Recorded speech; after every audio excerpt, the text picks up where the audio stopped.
on voudrait peut-être commencer par faire un retour sur la dernière émission qu'on a faite sur l'adoption. Ça fait environ 2 semaines qu'on l'a publié, puis on a pu avoir certains retours. Moi, je voudrais juste souligner que il y a beaucoup de choses quand même. Là. Il y a 2, 3 choses que j'ai appris là, de mon père. Bon, c'est sûr que peut-être qu'il m'avait déjà raconté ça dans le passé, mais bon, la mémoire étant ce qu'elle est, c'est des nouvelles, c'était pour moi des nouvelles. Entre autres, la première, je me suis toujours questionné sur le fait que mon père avait une sœur qui était environ 5 ans plus vieille, puis une sœur de 10 ans plus jeune. Puis bon, il explique là, justement là-dedans, là, dû au fait que la mère de mon grand-père est décédée là, de son 9e accouchement en 12 ans, ben eux autres, lui et son frère, ils se sont entendus que jamais ils feront vivre ça à leur femme. Là. Ça c'est quelque chose que j'ai appris. Puis l'autre qui m'a impressionné aussi quand même, c'est le fait que mon grand-père a parti un 4 bûcherons avec son frère là, à l'âge de 11-12 ans, là, où est-ce qu'il gagnait environ 8$ par semaine à deux.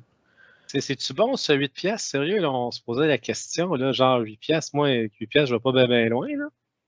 Ben moi, je vais vous partager mon écran. J'ai trouvé, je suis allé voir là, justement par rapport à ça, ça vaut combien? 8$ 8 piastres, en dollars de 2020.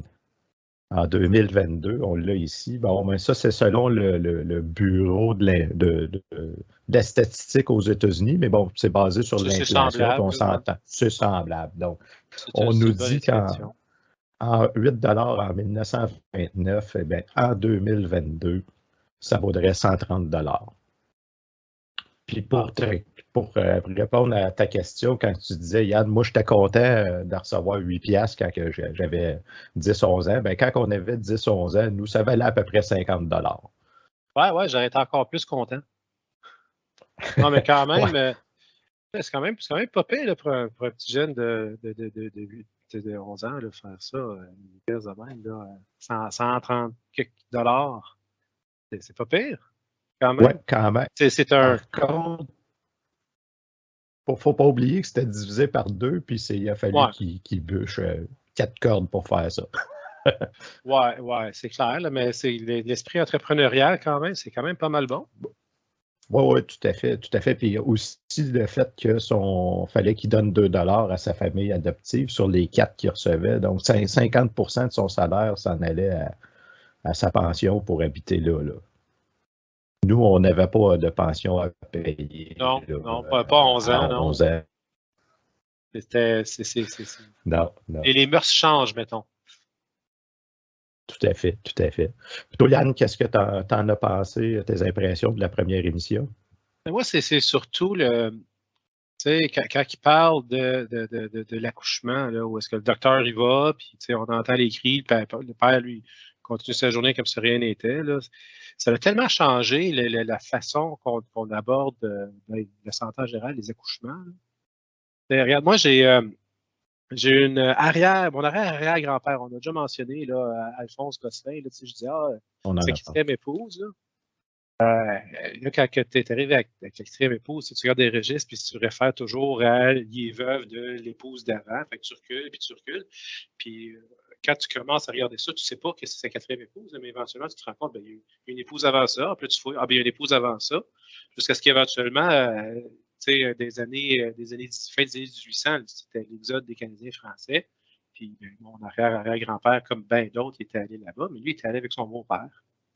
Fait que moi, ce que j'ai réussi à trouver, c'est pas son mariage. Probablement que c'est marié là-bas, mais c'est quand ils sont revenus ici au Québec pour les funérailles. Donc, lui s'était marié avec une Exilda Dansereau. Probablement, je te dirais, en 1869, 1868, 1870, dans ce coin-là. Difficile à dire parce que je n'ai pas trouvé de registre. Mais ce que je sais, c'est qu'elle est décédée le 16 novembre 1870. Sur les registres qu'on a en février 1871, ici à Saint-François-Xavier de Verchères, cette journée-là, regarde bien, ils ont enterré Exilda Dansereau, l'épouse d'Alphonse Gosselin. Ils ont enterré Arthur Dansereau, le frère de Exilda. Ils ont enterré Louise Germain, la mère de Exilda. Ils ont enterré Alphonse Gosselin, le fils d'Alphonse Gosselin. Puis, ils ont enterré un bébé dans le cimetière des Infidèles parce qu'il était mort-né, donc pas baptisé, donc il n'avait pas le droit d'aller dans le cimetière catholique. Donc, cette journée-là, ils ont enterré 5 personnes. Puis là, check, ben, le premier bébé, il était né en début d'année.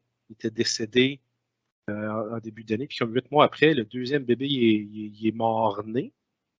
On s'entend que c'est une naissance prématurée. Déjà, les enfants sont rapprochés, ce qui n'est pas les conditions ultimes pour favoriser une bonne grossesse. Là. Puis probablement un mauvais suivi médical. Tu es quelque part en plein milieu de nulle part, là, en train de travailler. Puis là, ben, il y a une naissance prématurée. Puis comme dedans d'un mois, la femme est décédée. Dans des conditions actuelles de santé, là, ça n'arriverait pas, ça. Probablement, il y aurait un meilleur suivi, là, tu ferais un obstétrique.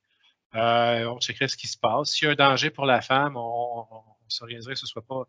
Tu sais, c'est le genre de choses qui n'arrivent plus maintenant. La santé a tellement changé. Depuis là, on parle de 1870, c'est comme 150 ans. Elle a probablement accouché tout seul ou avec sa voisine chez eux d'un enfant qui était pas vivant parce que c'était trop tôt. Mais là, si on en a 5 qui sont enterrés la même journée, c'est clairement parce qu'il s'est passé quelque chose de spécial là, dans ce village-là. Là. Ça peut pas. Est-ce que tu as vérifié la potentielle source là, de. Ben, j'ai 2 hypothèses. Ça, c'est toujours difficile. Là. Il faut, à moins de trouver de l'information fiable. C'était dans les registres qu'on a ici à Verchères, il parle de Clermont aux États-Unis. Moi, j'ai retrouvé l'enregistrement de décès des 2 enfants puis de Exilda à Claremont, au New Hampshire. Fait que, clairement, c'est là qu'ils ont été travaillés. Puis avec l'exode des Canadiens français, Claremont, New Hampshire, tout au New Hampshire, c'était correct. L'industrie du textile, il allait travailler là, puis il revenait. Puis... Fait que, il était probablement allé travailler là avec sa belle famille, là, puis ils sont installés là-bas. Est-ce que les conditions de travail étaient difficiles ou les conditions de vie étaient difficiles, puis il y a eu beaucoup de décès? On parle, tu sais, c'est quand même pendant l'hiver, un hiver rigoureux, les gens sont morts. Ou y a-tu eu une quelconque épidémie dans ce coin-là? C'est dur à dire. Tu sais, s'il y a une épidémie locale là, qui n'est pas pan-nationale, là, on n'aura pas de registre là-dessus. Il n'y avait pas de journaux autant que maintenant. On n'allait pas sur Internet pour regarder ce qui se passe. Ça se passe au New Hampshire, c'est ça? Au New Hampshire, oui. Il faudrait peut-être vérifier, voir dans les nouvelles, dans les journaux de cette région-là, dans ces années-là. Peut-être aussi une explosion dans une usine, quelque chose. C'est pas impossible non plus. Tu sais, son beau-frère, là, Arthur, lui, était adolescent. Là, il travaillait sûrement à l'usine. Comme c'était fréquent à l'époque. Dès que tu avais 8, 9, 10, 11 ans, tu travaillais. Là, il allait là-bas pour faire de l'argent, là, on s'entend. Mais, intéressant, ça pourrait être quelque chose à faire un petit peu plus de recherche. Je sais aussi qu'il y a, selon l'INSPQ, là de mémoire, mais il me semble que c'est en 1872, il y a l'épidémie de fièvre jaune qui commence. Une des épisodes d'épidémie qu'on a avant celle de 1885. La grosse là, qu'on a entendu parler là, dans les dernières années.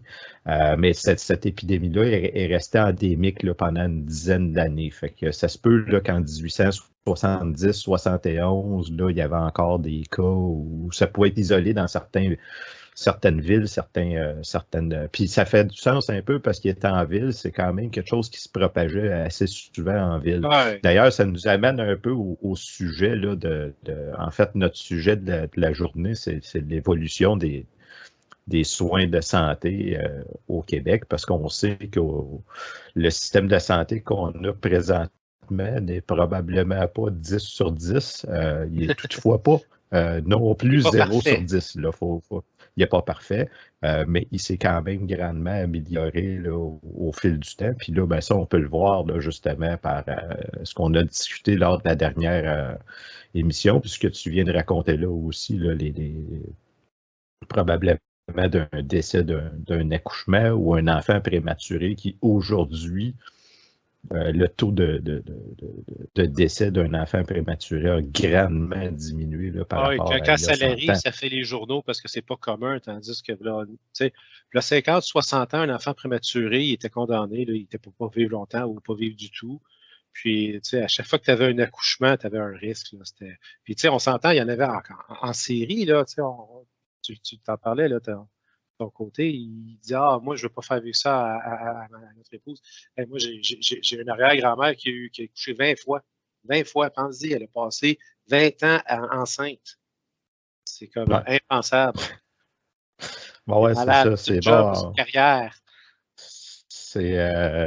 D'ailleurs, ça serait peut-être intéressant justement parce que le sujet est très, très, très vaste là, sur la santé puis l'évolution là, des soins de santé, des maladies.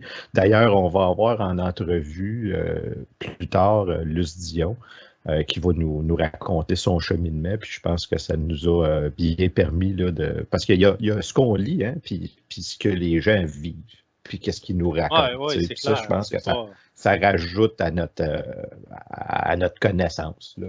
Je veux dire, ça confirme ou ça peut infirmer des choses qu'on entend là, quand même. Là. Puis d'ailleurs, ben, parlant de maladie, puis de ton ancêtre qui a accouché 20 fois en l'espace d'à peu près 20 ans, là, on en a jasé un peu, mais on est en train de travailler sur cette histoire-là. Puis toi, je pense qu'on peut peut-être parler là, de la tuberculose hein, qui a frappé Oui, cette famille-là. tout à fait. Là, on est en Beauce, tu sais, puis c'est comme une région en développement à ce moment-là. Là où ce sont spécifiquement, maintenant, je pense que c'est même plus considéré comme Beauce, je pense que c'est rendu en Estrie. Sauf que il reste que, tu sais, quand il y a de la maladie qui circule, ça va frapper beaucoup. Puis là, ben, tu sais, ça a été mon arrière-grand-mère, puis mon arrière-grand-père, dans le fond.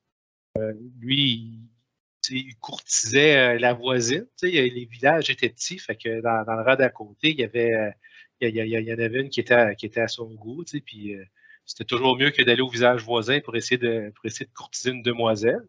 Mais Surtout pas quelqu'un d'une autre paroisse. Hein? non, ça c'était mal vu des fois. C'est pour ça que des fois, il déménageait quand il se mariait. Là. Mais c'est ça, fait qu'il lui, il courtisait Sophronie, qui était à peu près de son âge. Puis ça allait bien, tu sais. Puis là, en l'espace de quelques semaines, il y a eu ben, la mère de Sophronie est décédée de la tuberculose. Sophronie est décédée de la tuberculose. Puis, en fait, il y a aussi un de leurs frères qui est mort d'un accident rapport avec la tuberculose. Mais c'est quand même dans une famille où ce qui était quand même, tu sais, dans l'espace de quelques semaines, ils ont perdu beaucoup d'individus à cause d'une maladie. Ça, de nos jours, déjà perdre quelqu'un à cause de la maladie, on n'y pense même pas. Puis encore plus en perdre plusieurs. Là. Ben, imagine les funérailles, l'ambiance dans la ville quand tu as une épidémie comme ça, puis qu'il y a des gens par-dessus des gens qui décèdent. Moi, je sais que mon grand-oncle qui avait écrit sur mon arrière-grand-père disait que mon arrière-arrière-grand-père, donc le père de Paul Audet, mon arrière-grand-père, il ne voulait pas qu'il se marie avec lui. Éventuellement, après que Sophronie soit décédée, il a courtisé sa sœur. Puis là, ben, Michel, son père, lui, il disait là, non, je ne veux pas que elle va avoir la tuberculose elle aussi. Dans cette famille-là, il a la tuberculose. C'est pas question que tu prennes ça, ce sera pas bon pour toi. Il n'était pas content parce que ben, c'est une famille qui a eu la tuberculose puis qui ne trouvait pas ça prometteur. Ça ne fera pas des enfants forts. Ah, ça ne fera pas des enfants forts. Tu sais, à cette heure, si c'était quelqu'un dans ta famille. Elle a eu 20 après, là? Ouais, elle a eu juste 20, tu sais. 18 qui ont atteint l'âge adulte. Mais reste que de nos jours, ton père, il te dirait pas, tu sais, ta blonde, là, je pense qu'elle a peut-être. Non, on irait chez le docteur, ce serait fini. Là, on ne se poserait pas de questions pendant 5 minutes. Là, ce ne serait même pas une question à se poser. Tu sais, les mœurs par rapport à la santé ont tellement changé depuis une centaine d'années, 150 ans. Là, c'est vraiment, vraiment particulier. Si tu casses une jambe, tu vas à l'hôpital, puis tu vas te la faire réparer, puis on ne se pose pas de questions. Tu sais. Tout à fait. D'ailleurs, juste faire une parenthèse par rapport à l'histoire de Hervé qui a écrit sur tes arrière-grands-parents. Dans la biographie, Hervé mentionne que Michel, l'arrière-arrière-grand-père dont tu parlais, ne se serait pas pointé au mariage parce que justement, il n'était pas d'accord. Oui, mais on le voit sur les registres.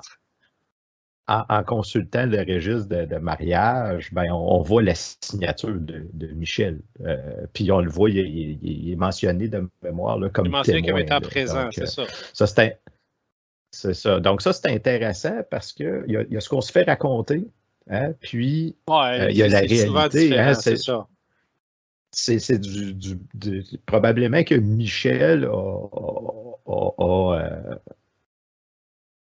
a fait accroire ça, mais Hervé, il faudrait voir, il était peut-être trop, il n'était pas là, donc il ne sait pas. Il écoute que son grand-père il a dit, puis son grand-père il a dit je n'étais pas là, puis bon, il y avait probablement personne pour témoigner, puis sans discréditer le travail d'Hervé, qui était un frère avec une rigueur, là, un religieux qui avait quand même une certaine rigueur. C'est un bon généalogiste, là, mais il ne faut pas oublier aussi que lui, il a fait ses travaux en généalogie des années 70, 80, 90 là, dans le top. Là.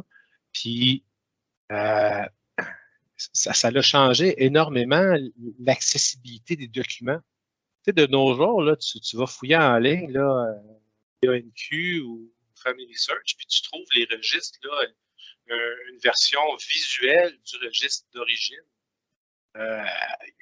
Bon, juste le 20 ans, pour avoir un registre, pour savoir si quelqu'un existait, t'appelais au presbytère de la paroisse, disait bonjour monsieur, je voudrais savoir, je regarde je recherche un individu, est-ce que vous auriez ça entre 1901 et 1902 en naissance d'un individu dénommé Audet, mettons. Ça se pouvait. En Beauce. Ouais, c'est ça. Ben, tu y vas. Mais là, si tu te trompes de paroisse, tu ne l'auras pas. Et puis tu sais, comme je te dis, mes arrière-grands-parents, il y en a eu 20. Ben, ils ne sont pas tous nés dans la même paroisse. Là. Puis ils ne sont pas tout le temps dans la paroisse. Ce qui habitait à un moment donné, ils devaient être en déplacement chez de la visite ou quelque chose, parce qu'ils ne sont pas tous à la même place. Des fois, tu es comme, pourquoi est-ce qu'il est né là, lui? C'est comme, ouais.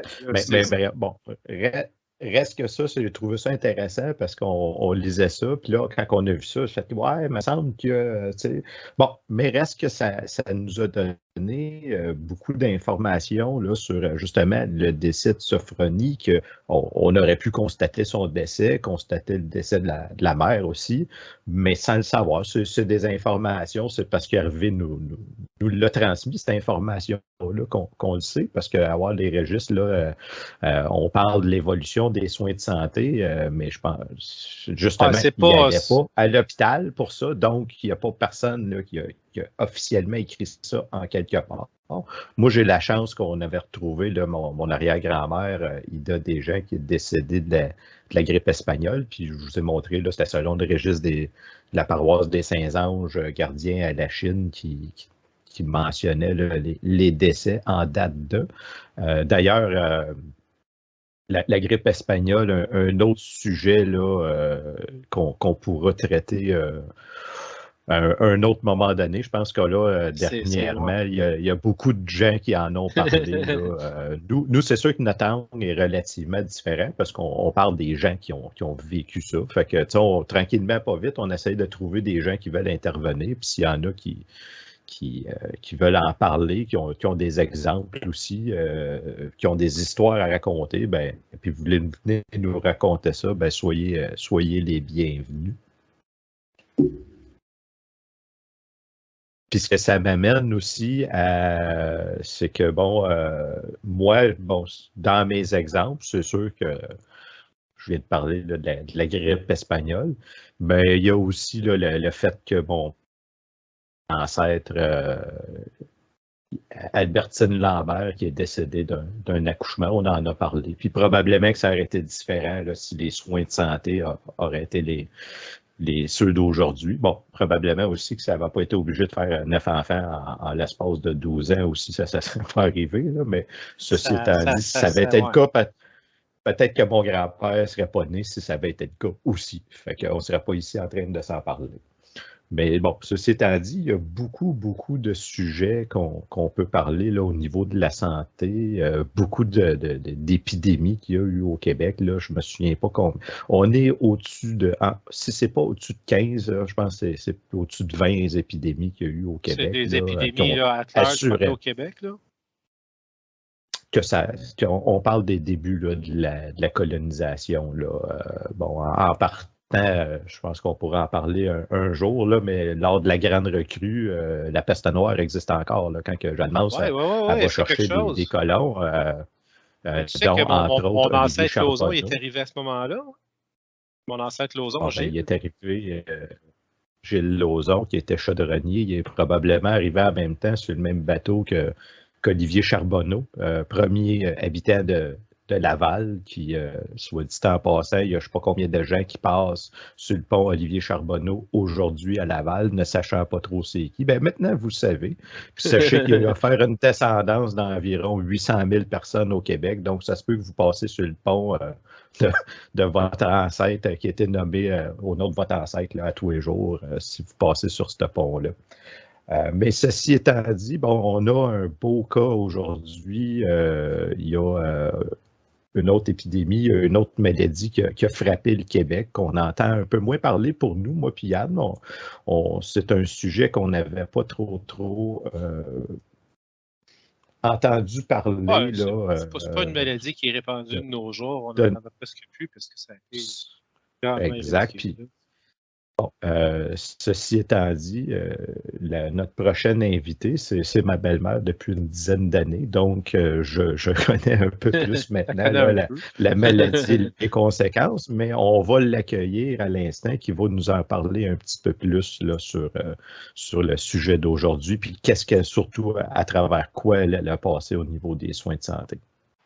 Alors, on est en compagnie de Luce Dion. Luce, on en a déjà entendu parler dans les histoires de Raconte-moi mes ancêtres, puisque j'ai fait une capsule vidéo sur Dion Lavoie, qui était une famille de grands voyageurs, qui était une famille de coureurs de factories. Puis, bon, comme on a pu voir dans l'émission, se sont ramassés au lac Saint-Jean au début là, du 20e siècle. Puis, bon, c'est dans ce contexte-là qu'on peut laisser Luce commencer à raconter son histoire là, par rapport au sujet d'aujourd'hui. Bonjour, Madame Dion. Bonjour. Alors, toi, Luce, t'es née en quelle année? Je suis née en 1952. Donc, dans le lac Saint-Jean? Oui, au lac Saint-Jean toujours. Même si je ne viens plus du lac Saint-Jean, on s'identifie toujours au lac Saint-Jean. Quel endroit au lac Saint-Jean? C'est quand même gros comme endroit. Oui, absolument. Moi, je suis née à Roberval, mais j'ai vécu à Dolbeau. À Dolbeau jusqu'à 17-18 ans. Après, mon père est déménagé à Roberval. Ben, quand ma mère est décédée. C'est juste à côté, ça. Roberval. Oui, c'est ça, c'est demeure toujours. Comme il était natif de Roberval, ben, c'était comme un retour aux sources pour lui, là. Et puis, il y avait un de ses frères qui était là. Puis, OK. Ben, au moment de ta naissance, tu étais à Roberval. Oui. Tu déménages à quel âge? C'est que je suis née à Roberval dans les premières pouponnières. Ça n'existait pas. Avant, c'était tous mes autres frères et sœurs sont nés à la maison. Là, moi et ma sœur plus jeune de 14 mois, Denise, ma mère a accouché dans une pouponnière. Et ça, c'est les années 50, là, à la place d'aller coucher à la maison, on dit OK, là, on a des hôpitaux, c'est là qu'on va naître maintenant. Oui, c'est ça, exactement. Une bonne idée. Oui, ça, mes parents étaient assez fiers de ça. Et puis, Ça, c'était juste des docteurs infirmières qui étaient là, juste des infirmières. Comment ça marchait avec l'accouchement? je n'ai pas trop de détails là-dessus. Je savais juste que c'était dans une pouponnière. Fait que je présume qu'il y avait le médecin avait un suivi médical proche puis qui était accouché par un médecin peut-être. C'est un gros contraste, là, jusqu'à ce qu'il fasse ça. Dans le fond, on était à la maison. Quand on était chanceux, il y avait un docteur, mais sinon, c'était comme avec la mère, puis whatever. La belle-sœur, puis quand cousine. pas tout seul. Oui, c'est ça, exactement. Non, ça, c'était... Pas trop de détails. Je n'ai pas pensé demander à mes parents comment ça fonctionnait, mais je sais que c'était les premières pouponnières. Puis, je sais que ça a pris en feu. Parce qu'il n'y a pas de document. Il n'y a pas de document parce que j'ai eu de la misère à trouver mon baptistère. Puis, on peut pas... Ça passe au feu, les registres sont perdus. Puis, c'est ça. Fait que... Mais bon, grâce au baptême, j'ai pu récupérer mon baptistère. Fait que c'est ça. Fait que c'était l'époque où nous, on vivait... Avant ma naissance, mon père vivait assez confortablement avec le commerce qu'il avait. À l'époque, il appelait ça un magasin de marchandises sèches où se pratiquait la bouche. C'était vraiment... C'était quoi? C'était tout sur de la nourriture? Comment c'est quoi qu'ils vendaient dans un magasin de marchandises sèches? Marchandises sèches, c'est pas nécessairement de la nourriture, c'est des vêtements. Il y a bien tous les bûcherons. Il y a bien les madames, les habits, les messieurs. Fait que c'était pas tellement... c'était tout ce qui concerne pas la nourriture, dans le fond. Donc, la moitié d'un magasin général. Oui, c'est ça. Mais aussi, j'imagine, du papier, crayon, des outils, toute la marchandise qu'on a besoin de tous les jours, j'imagine. Ouais. Mais il y avait une grosse partie de vêtements. Okay. Aux vêtements. Ça, je le sais parce qu'il y avait... on a encore des gros catalogues de l'époque, là, où on montre les habits, les femmes, c'est cartonné, tout. C'est des gros catalogues. C'est illustré, ces catalogues-là? Oui. C'était peut-être intéressant. C'était pas des photos qu'il y avait. C'était comme des dessins, tu sais, que tu voyais. Et puis... ça devait être joli. Oui, c'est ça. Fait qu'il y a eu une époque que, disons, les plus vieux chez nous, ça a bien été parce qu'il était dans l'époque prospère de mon père. Et puis là, à un moment donné, chez nous, j'ai deux frères il y en a un qui est mort d'un coma diabétique. Donc, il y a eu le diabète, je me mêle toujours entre le diabète de type 1 ou 2, mais le diabète à l'insuline. Ça, il est mort de... Il savait-tu qu'il y avait du diabète? Est-ce que c'était quelque chose qui était diagnostiqué à ce moment-là? Oui, ça a été diagnostiqué, mais les contrôles de l'époque n'étaient pas ça. Il y a eu des avancées au niveau médical parce que le taux de mortalité pour le diabète juvénile était très élevé. Il dépassait rarement l'adolescence. Il y avait-tu de l'insuline à ce moment-là? Ça existait? Oui, il y avait de l'insuline. Sauf qu'il y avait juste les tests d'urine qui donnent. Les tests d'urine, ça donne le portrait de 7 heures avant. Oui, c'est comme reporté dans le temps. C'est ça. Fait que ça ne donnait pas c'est difficile d'avoir un diabète avec l'adolescence, surtout, où il y a des hauts et des bas à cause des changements. Ça varie en comme une demi-heure. Parce que maintenant, ils font ça avec du sang, ça c'est venu plus tard. C'est beaucoup plus précis. C'est ça. Il y a ça, puis j'ai un autre de mes frères qui a, dont le diagnostic n'est pas établi. On dit qu'il y a eu une paralysie cérébrale, mais on ne meurt pas de la paralysie cérébrale. Donc, c'est une maladie dégénérative. Il est mort aussi 2 ans avant. Là, toi, tu es né, tu es à Roberval. Tu déménages à quel âge de là? Ah, ben, je suis née juste à Roberval, mais j'ai toujours demeuré à Dolbeau. OK. Fait que la famille était déjà à Dolbeau. Le magasin qu'on parle, il est à Dolbeau. Toi, tu Oui, es né à Roberval oui. dans Pouponnière. OK. Y avait-tu un hôpital à Dolbeau à ce moment-là? Je pense qu'à l'époque, ça n'existait pas. Il y en a une, petit hôpital, mais je pense que ça n'existait pas. Oh, je Puis pense là, quand que Roland, ton père, est pas mal pas d'un défricheur, là, mais c'est assez jeune là, de Oui, Dolbeau. c'était une ville ah, jeune. c'est quand même pas immense là, comme municipalité, même maintenant. C'est pas. Ah, moi, je Oui, trouve que ça c'est gros. grossit, c'est clair, c'est clair. Mais à Mais l'époque, quand moi j'étais venue les à années 50, Dolbeau, 60, c'est ça. ouais. L'hôpital, dans le fond, quand vous alliez à l'hôpital, c'était à quel endroit que ça se passait? Tout était centralisé à Chicoutimi. OK. Ah, c'était à la porte, ça. On y va à pied, ça prend une couple de minutes. Tu vas en auto, ça prenait à peu près 1h30, 2 heures. Et puis, c'est ça. Fait que tout était centralisé là-bas. Puis aussi, ce qui était, mon père, souvent, a eu du ressentiment contre les hôpitaux parce qu'il y a des opérations que moi j'ai eues que mes parents ont été informés après. Mais Luce, pour là, juste savoir pourquoi que tu as eu des opérations. On retourne Bon, j'ai eu la polio. à quel âge? À 2 ans, donc 2 ans à 18 mois. Fait que j'avais commencé à marcher. Puis un beau jour, j'ai commencé, ma mère avait remarqué que je tombais souvent. Puis j'ai eu une énorme fièvre.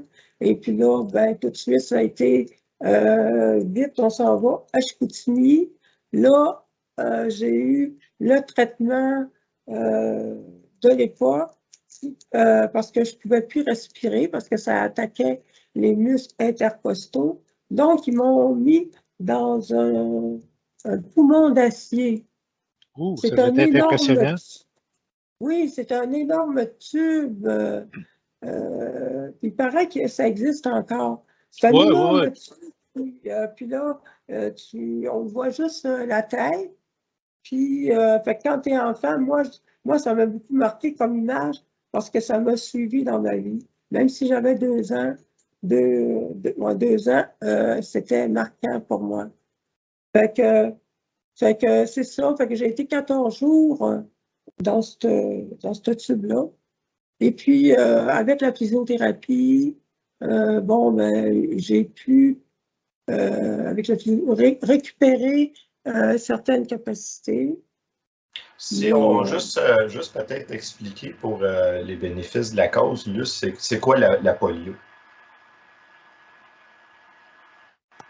La polio, ça s'attrape par un virus qui se loge souvent dans l'intestin.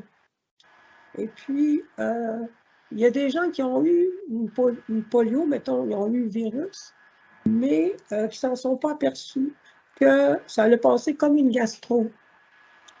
Fait que c'est plus tard qu'ils apprennent qu'ils ont quelques petites séquelles de polio qui sont mineures, mais quand même.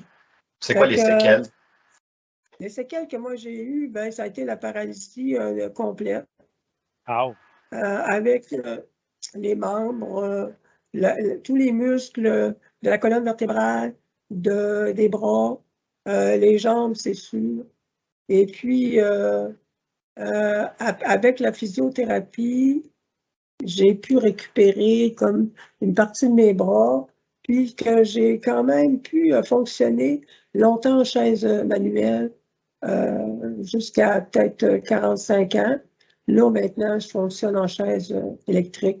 Je ne suis pas capable de rouler. Ben, je suis pas capable. C'est difficile pour moi de rouler en chaise manuelle. Fait que, donc, c'est ça. Aujourd'hui, si on fait un parallèle, ils ont découvert, peut-être il y a 15 ans, qu'il y avait du monde qui avait attrapé la polio parce qu'ils ne sont pas lavé les mains quand leur enfant a été vacciné. Ils appelaient ça la polio par contact. Ils ne sont pas lavés les mains après en changeant la couche de leur enfant qui venait d'être vacciné. Fait qu'ils ont été contaminés comme ça. Maintenant, c'est ça. Là, maintenant, ils savent. Fait qu'il y a un avis il y a de l'information qui avertit maintenant les. C'est important de se laver les mains quand même. Peut-être juste mettre les gens dans le contexte, la polio, parce que pour nous, de notre âge, moi et Yann, c'est pas vraiment une maladie qu'on a bien connue pour des raisons qu'on va énoncer plus tard, mais les premières épidémies qui ont été identifiées de la polio, c'est au début du 20e siècle. La maladie existait avant, mais était endémique. Probablement parce qu'on était dans une région, on vivait dans des régions agricoles, donc des gens qui étaient éloignés. Quand l'industrialisation est arrivée, il a commencé à avoir plus de cas, probablement par des contacts un peu plus rapprochés des gens. Le monde allait plus en ville, j'imagine aussi, là. Oui, ben c'est ça. Puis, bon, comme que c'était le cas de la fièvre jaune, puis plein d'autres maladies, le fait qu'on se rapproche fait en sorte que ça se propage un peu plus rapidement, parce que ça se propage par voie respiratoire, la polio. Je ne saurais pas quoi te répondre, parce que ma mère, à ces temps-ci, souvent coupable, parce que 2-3 semaines avant que j'attrape la polio, elle avait été voir son filleul qui venait d'attraper la polio, puis que lui, c'était une jambe qui avait été atteinte. Puis là, ben, elle a pensé que peut-être qu'elle a amené le virus chez nous, puis que c'est moi qui l'ai attrapé. Mais il y a beaucoup de questions. Pourquoi que ça arrive à moi et que ça n'arrive pas à mes frères et sœurs? Je connais mon ami Jean-Yves. En jasant avec lui, j'ai appris dans sa famille qu'il y en avait 3. 3 dans la même famille qui ont attrapé la polio. Fait que, tu sais, c'est... Comment ça s'attrape? Je sais qu'on peut l'isoler dans l'eau, le virus, mais je ne saurais pas te dire comment ça s'attrape. Mais ceci étant dit, les avancées technologiques, étant donné qu'au début du 20e siècle, on va commencer à répertorier la maladie. On la connaît un peu, mais on ne tague pas les décès comme étant polio. On va commencer à faire ça au début du 20e siècle. Puis là, c'est là qu'on va réaliser qu'il commence à y avoir des épidémies là, un peu partout en Occident. Puis c'est dans les milieux des années 30 que les Américains vont découvrir un vaccin.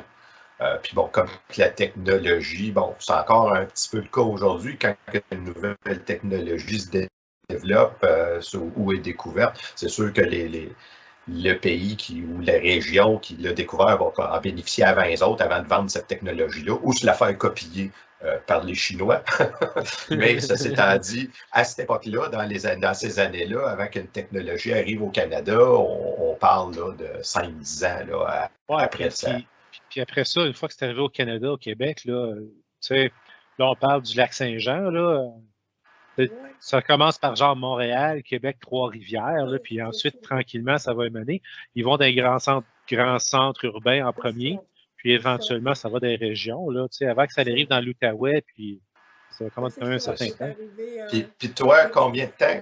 Ouais, vas-y, c'est ça, ouais, combien de temps que le vaccin est arrivé au lac Saint-Jean? C'était juste quand je l'ai eu, c'était tout près, là, le vaccin. Là, il était sur le point d'arriver au lac. Là. Fait que moi, j'ai été vaccinée à ma façon. Mais c'était un peu de temps là, après mon atteinte. J'imagine que tes frères et sœurs ont été vaccinés après quand c'est arrivé. J'imagine qu'ils n'ont pas niaisé trop longtemps. Tes parents? Ah, ben, mes parents, c'est sûr que s'il y aurait eu un vaccin, il aurait été vite le chercher. Puis là, question comme ça, le vaccin, une fois rendu là, je ne sais pas si on connaît la réponse, là, mais à ce moment-là, quand il y a un vaccin, quand on dit qu'il y a un danger pour la population, il y a une possibilité d'avoir des épidémies, il y a des vaccins. Est-ce que le vaccin est administré par le gouvernement ou il faut le payer? Je pense que là, je fais une hypothèse. Je pense que tout se payait. Les frais pour la pharmacie, les médicaments, les hôpitaux, les médecins, tout était monnayé. Mais par contre, s'il y avait une épidémie, peut-être qu'il y a... Oui, c'est ça, je ne sais pas trop, parce que je veux dire... Peut-être que je n'ai pas la réponse, là, mais en dehors... À un moment donné, je sais que pendant la grippe espagnole, à un moment donné, c'était obligatoire de se faire vacciner, puis c'était ça qui arrivait. Ouais, peut-être, parce que là, c'est ça, pour mettre en contexte, dans les années 50, tous les soins de santé, ou à peu près, se payent. Là. Toi, ton père, quand tu es allé à l'hôpital, pour toutes les... Il faut qu'il paye pour ces services-là. Oui, puis aussi, il faut tu sais, comme c'était souvent des séjours de longue durée. Moi, j'ai été hospitalisée 1 mois, 2 mois.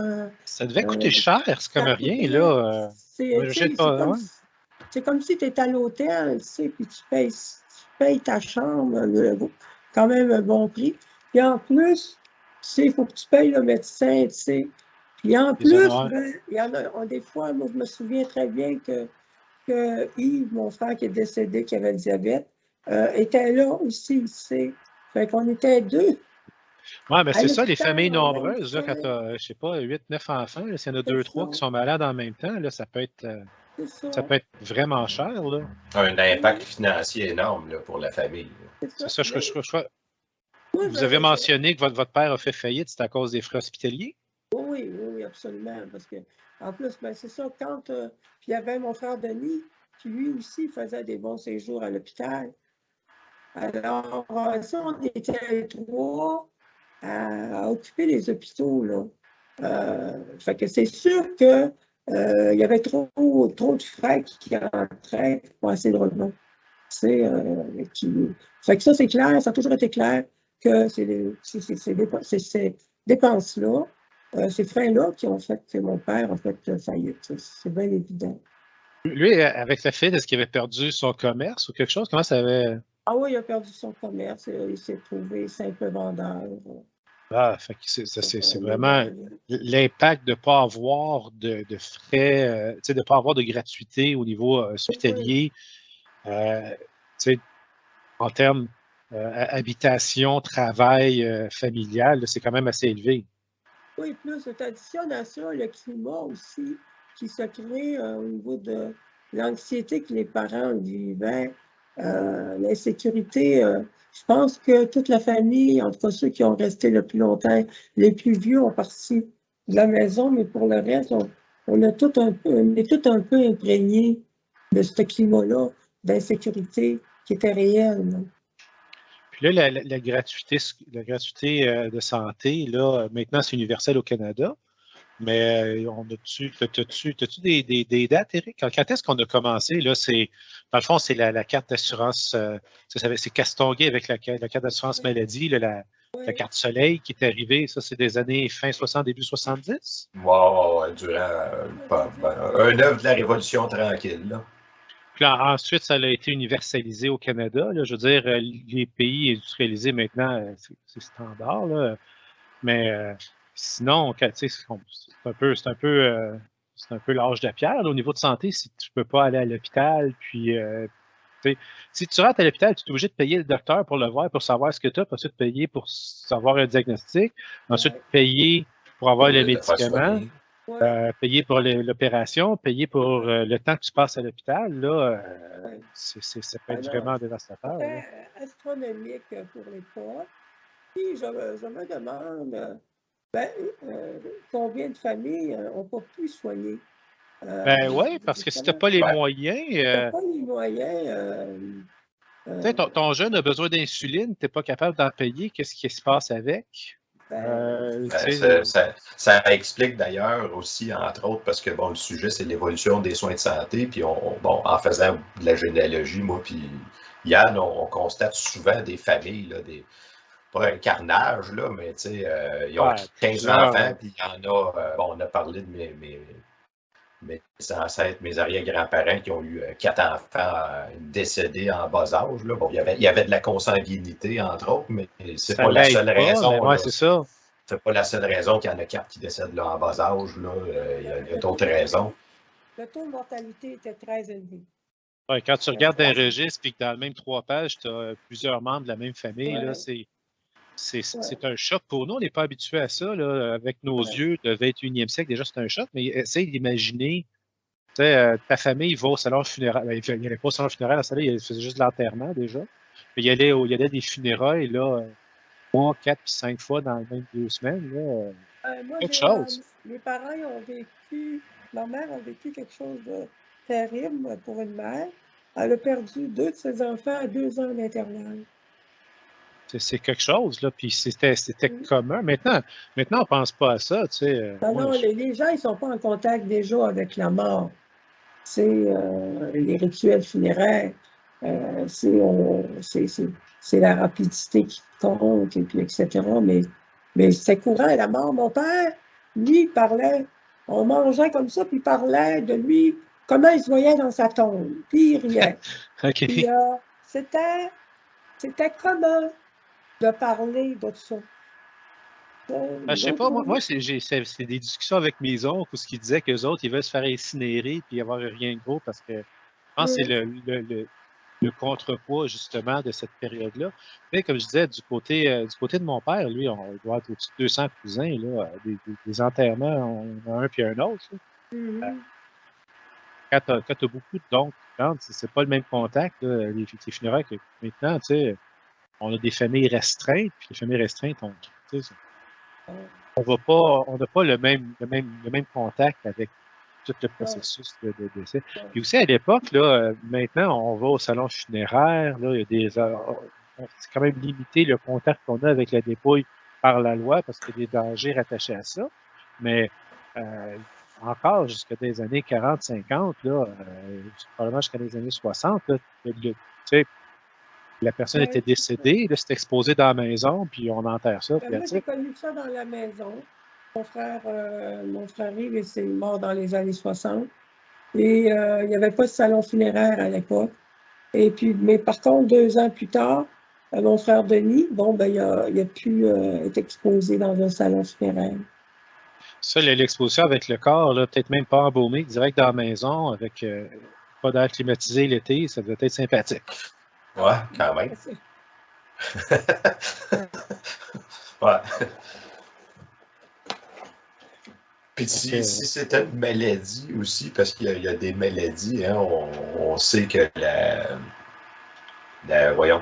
juin blanc, la plus grande épidémie qu'il y a eu de tous les temps, la peste noire est arrivée en Europe parce que Genghis Khan, il catapultait des corps de ses soldats décédés de la maladie, puis il catapultait de l'autre bord des murs une arme biologique de l'Europe, puis c'est là que ça a commencé. On peut dire que c'est quasiment la première guerre bactériologique. Là. Fait que j'imagine qu'il y a dû y avoir aussi des gens qui sont décédés de maladies contagieuses, puis que malgré que le corps... Oui, la tuberculose, ça, la tuberculose et la polio, c'était une maladie très, très, très présente. Il y avait presque une psychose de ça. OK. Les gens avaient une crainte. Là. Ils étaient quand même au fait conscients du danger là, de la maladie. Oui, absolument. Fait que ça... Une chose Puis il faisait attention avec les connaissances qu'il y avait à l'époque, j'imagine. Il devait faire un peu attention, mais bon. Il les envoyait dans un sanatorium pour la tuberculose. Fait qu'à l'époque, c'était le traitement. Encore, ça, c'était quand tu avais les moyens, parce que tout se payait encore à ce moment-là. Encore là. Encore, c'est quand que c'était diagnostiqué. C'était pas toujours diagnostiqué dans un temps qu'il y avait de l'allure. Oui. Mais je ne sais pas. Mais là, je reviens sur un point que tu disais. Oui, vas-y. J'ai oublié de je voulais juste aussi qu'à l'époque, comme je reviens à moi, là. Mon père payait tout. Puis aussi, la chaise roulante. Moi, j'ai eu ma première chaise roulante à 6 ans. Avant, Bon, ben, j'ai eu des appareils odieux que mon père a payé, là. Je pense qu'on a tout ça, on a toute l'image d'un film classique. Comment? Tu as eu les prothèses là, pour essayer de marcher. Genre Forrest Gump, là? Oh, oui, c'est ça, avec des jambes, des barreaux pour les jambes, les hanches pour t'asseoir. Ça Avec devait aller deux super défis. bien, ça. Fait que pour avancer, il fallait que je donne un coup pour faire avancer une patte, un autre coup pour faire avancer l'autre jambe. Puis je tombais comme ça, la barrure des hanches lâchait. Fait que je me ramassais plus souvent qu'à terre, j'aimais mieux me traîner. Fait que là, finalement, ils se sont rendus compte que ça, c'est des choses qu'on ne voit plus aujourd'hui. Ce type d'appareillage, c'est disparu, heureusement. Mais quand, bon, avant que mes parents n'avaient pas les moyens de m'acheter une chaise roulante, fait que je me traînais à quatre pattes dans la maison, j'aimais beaucoup ça. J'étais libre de mes mouvements. Et puis, pour l'extérieur, ben, j'avais un carrosse.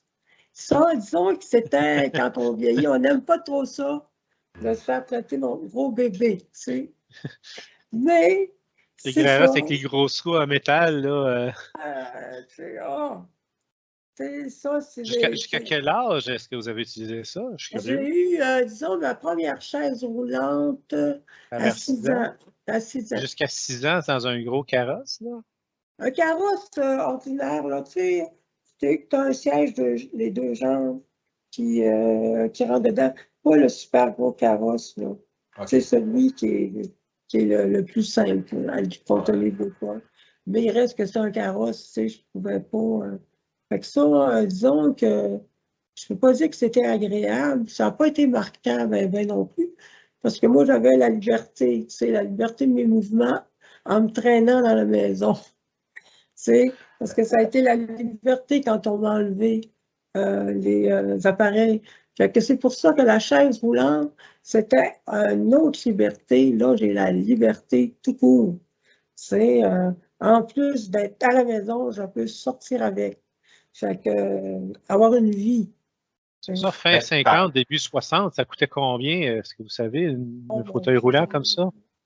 Si vous avez une idée, c'est pas grave. Si vous aviez une idée de prix, j'étais curieux. Mais je sais que mes parents n'avaient pas le moyen. Ouais, ça coûte cher, là. C'est solide, c'est. Ouais. C'est ça. Fait que toutes les chaises, mes parents ont dû les acheter. Tu sais, puis c'était pas donné parce qu'aujourd'hui, juste un ordre de valeur. Là, je suis allée magasiner pour une chaise ultra légère. Hein? Une chaise roulante, c'est pas compliqué comme mécanisme. C'est assez simple. Hein? Il faut qu'elle soit robuste. Puis... C'est ça. Ben, aujourd'hui, là, je vais débourser le gros montant de 4 400 $ quand même. Pour avoir une chaise. Ça te donne un ordre de valeur qui est que, bon, à l'époque, c'était nettement moins, mais compte tenu des revenus. Ouais, non, c'est ça. En l'argent de l'époque aussi, avec l'inflation, là, c'est. Il faut regarder ça en tête. Orthopédique, c'est quand même cher. Bon, c'est peut-être bien le même prix qu'un auto, genre, dans le temps, quelque chose dans le genre, là. Ouais, ça ne serait pas loin. En tout cas, c'était trop. Il y a aussi que j'avais un frère qui avait aussi des appareils qu'on appelait. Celui, c'était une jambe. Puis, fait que donc, il y avait tous ces frais-là en plus. Les hôpitaux, il y avait ces appareillages-là, des chaises, tu sais, qui se rajoutent pour. Fait que tu fais des plus, là. Ouais, tu disais tantôt que tu faisais des séjours 1 mois, 2 mois à l'hôpital. Ça, c'est à Chicoutimi que ça se passe, j'imagine? J'ai été d'abord à Chicoutimi, puis après, ils m'ont envoyé à Pasteur. Tu as quel âge à cet âge-là? J'ai l'âge de la polio, là, parce que c'était dans l'atteinte sévère. Pasteur, c'est dans quel endroit, ça? Pasteur, aujourd'hui, c'est le centre de réadaptation sur Darlington, à Montréal. Avant, ça s'appelait l'hôpital Pasteur. Puis, tous les cas de polio, donc, c'est probablement aussi qu'il y avait les poumons d'acier, tout ça là, qui était sur place. Fait qu'il y avait répertorié tous les cas de polio Et puis là, juste comme ça, Dolbeau, Montréal, là, à l'époque, il n'y avait pas toutes les autoroutes qu'il y a maintenant. Ça prenait combien de temps? Oh mon Dieu, je ne sais pas, mais c'était loin. Hey, c'était des petites routes, tu sais, passer par le parc des Laurentides. Non, c'était.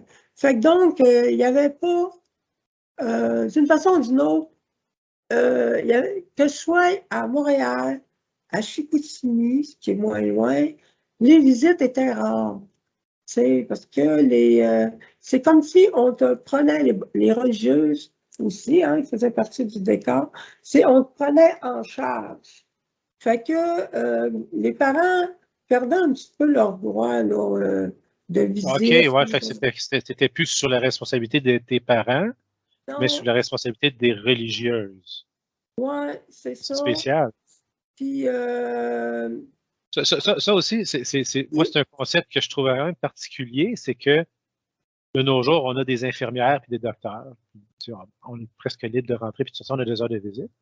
Mais, donc, à l'époque, on avait les médecins, et puis pour le reste, c'était des religieuses qui s'occupaient de toute tous les soins infirmiers, dans le fond, c'était juste pratiquement, je me souviens tout, que c'était la majorité des religieuses. Puis, il y a aussi un autre facteur, le fait de la distance. Tu sais, il fallait bien qu'ils s'occupent des autres enfants qui étaient à la maison aussi. Oui, ils ne pouvaient pas juste quitter pour aller faire une visite avec un... Fait qu'il n'y avait aucune... C'était la période barbare des soins, comment on traitait les enfants, surtout les enfants, parce que on pensait qu'on peut leur infliger un paquet de choses puis qu'ils allaient tout oublier. Et c'est faux. Si on n'oublie jamais rien, c'est plutôt un traumatisme qu'on vit. Fait que donc, le concept de traumatisme n'existait pas à cette époque-là. C'est ça. Fait que toi, tu pensais que c'est tabula rasa. Tu sais, on oublie tout. C'est pas grave, on fait ça. Puis... C'est ça. Fait que j'ai eu des opérations qui étaient, tu sais, genre pour m'étirer le nerf, les nerfs de la jambe, là, du pied, pour faciliter la croissance. C'était un peu n'importe quoi. Puis, c'est quand on ne préparait pas l'enfant à avoir une opération. Moi, je savais, j'entendais les roulettes qui s'en venaient. Et puis là, je savais ce qui m'attendait. Fait que là, ben, je me vois embarquer sur la civière. Puis là, je criais, je me débattais, je ne voulais pas. Je voulais absolument pas. Sans avertissement. Rien dit, il arrive, voilà. Alors là, quand tu arrives dans la salle d'opération, là, c'est le paquet d'adultes qui te maintiennent couché de force. Puis là, on te fout un masque dans le visage. Fait qu'il faisait de l'anesthésie au moins. Puis l'anesthésie qu'il faisait à l'époque, c'était au gaz. Puis il y a un son qui est bien spécial qui est encore dans ma tête à ce jour.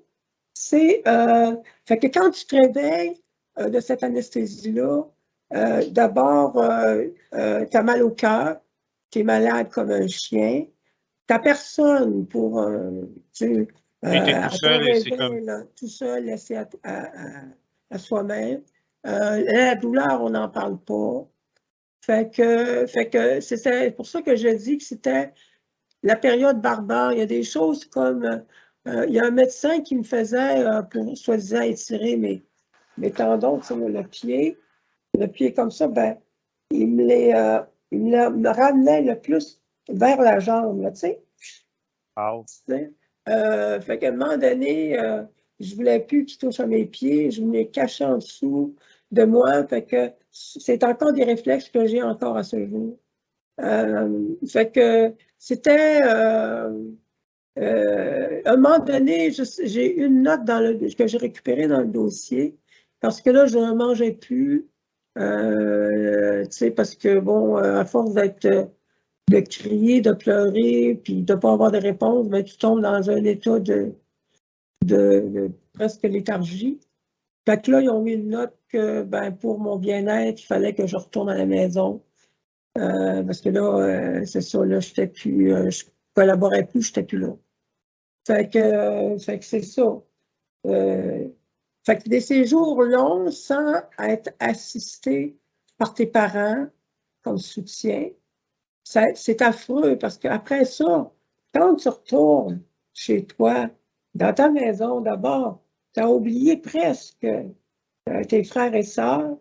Avec un séjour assez long, la routine n'est plus là. Fait que là, tu tombes dans une autre réalité comme que tu te sens, tu fais partie de cette famille-là, mais tu ne te sens pas dans cette famille-là. Parce qu'il y a une routine qui s'est établie sans votre présence, donc on redevient étranger, même dans sa famille à ce moment-là. C'est ça, fait que ça a été difficile, ça a laissé des traces longtemps. Et sur le tard, je suis allée en thérapie pour régler ce petit problème-là qui se répercutait dans ma vie. Mais là, j'ai perdu l'idée que je voulais aller un petit peu. Ceci étant dit, bon, tu as tes soins, tu vas à l'école après? Moi, j'ai été chanceuse. Et vraiment, puis je dois une fière chandelle. Je ne leur ai pas dit suffisamment de leur vivant, mais je dois une fière chandelle à ma mère et à mon père, qui étaient avant-gardistes par rapport à l'époque. Alors, au début, l'école, ils ont refusé de me prendre. Puis le travailleur social qui venait de Chicoutimi, il faisait des pressions sur mes parents pour que je sois institutionnalisée.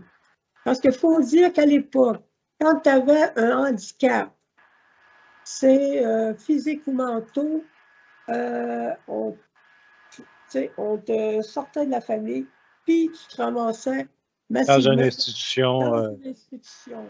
Et moi, j'ai eu cette chance parce que j'en ai rencontré du monde qui avait de ma génération, qui ont été institutionnalisés et puis qui n'avaient pas de déficience intellectuelle, mais qui ont développé des retards mentaux comme ça, en institution comme ça, est-ce que c'était un cheminement un peu similaire à l'extérieur avec l'école ou c'était juste genre on s'occupe de toi? Non.